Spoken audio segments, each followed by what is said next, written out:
Bonjour à chacun et chacune. Que le Seigneur aujourd'hui nous accorde de marcher en homme et en femme libres, vraiment libres, de cette liberté que le Seigneur seul peut nous accorder. Je lis avec vous 1 Corinthiens 13, verset 5. Il ne fait rien de malhonnête, il ne cherche pas son intérêt, il ne s'irrite pas, il ne soupçonne pas le mal. L'amour est le sujet de ce verset. Le « il », c'est l'amour. Non pas le sentiment romantique, mais le verbe fort qui est au cœur de la loi de Christ. Rappelez cette loi, le cœur de cette loi. Aimez-vous les uns les autres, comme je vous ai aimé. L'amour est ce qui permet de ne pas tomber dans les pires dérives de nos pensées. L'amour nous délivre, nous met en garde, nous permet de ne pas nous nourrir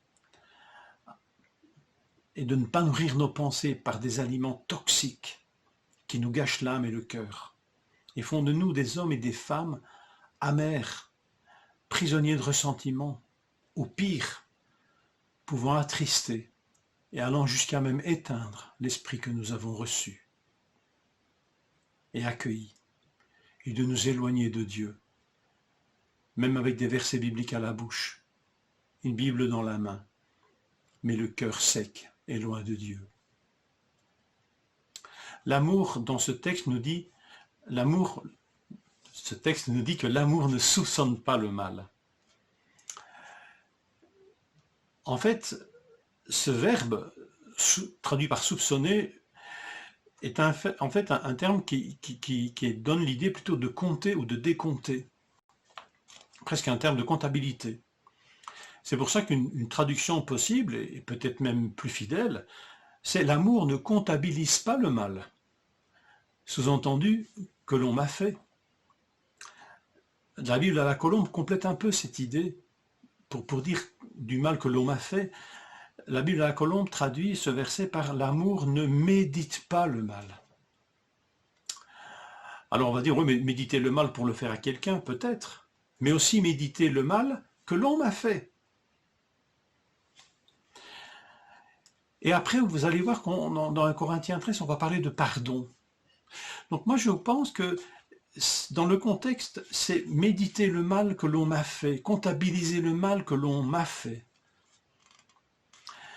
Là, vous imaginez, alors ces livres de comptes, est-ce qu'ils sont virtuels, est-ce qu'ils sont mémoriels, est-ce qu'ils sont matériels, des vrais livres de comptes, des carnets que je tiens et dans lesquels sont consignés tous les torts que l'on m'a fait. Aucun n'est oublié. Ils sont sérieusement répertoriés, année après année, mois après mois, jour après jour. Et l'homme et la femme ne contemplent plus les Écritures, qui lui parlent de l'amour de Dieu, de la grâce de Dieu, de l'Évangile. Non, l'homme médite sur ces livres de comptes, sur ce mal qu'on lui a fait.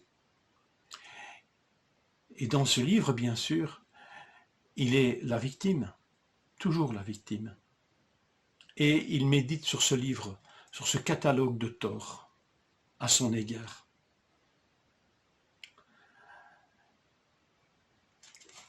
Est-ce qu'on imagine l'état de notre âme devant de telles sources de méditation? Est-ce qu'on pourrait même ne pas en arriver à devenir un homme et une femme qui ne se nourrit plus que de pensées amères, que de pensées belliqueuses? Ne trouvons plus de raison d'être que le conflit, entretenu, rappelé. Je crois que c'est presque une description de l'enfer. Le mal est médité, il peut être amplifié, ruminé, sublimé. Que faire devant de telles choses? Parce que c'est profondément toxique pour notre âme. Le mal n'est pas fait pour être médité, même le mal que l'on nous a fait. Sinon, il nous détruit l'âme.